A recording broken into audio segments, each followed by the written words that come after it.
Il-jum tal-erba' l-Gvern Malti mistenni jippreżenta quddiem il-Qorti Ewropea l-argumenti tiegħu favur l-istaġun tal-insib.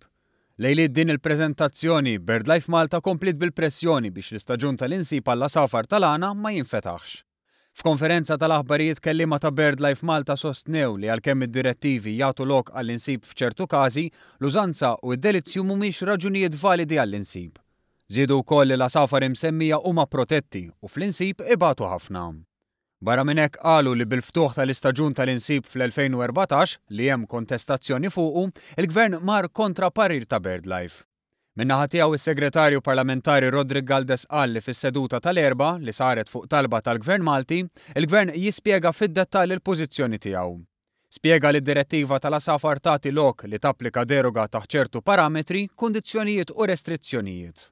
Għamilna deroga b'mod professjonali u minkejja li l-Kummissjoni Ewropea qed tikkontesta din il-ħaġa bħalma kienet ikkontestat il-kwistjoni ta' rebbija, ħassejna li kellna mmorru l-qorti għaliex ma kienx hemm bil bejn iż-żewġ naħat.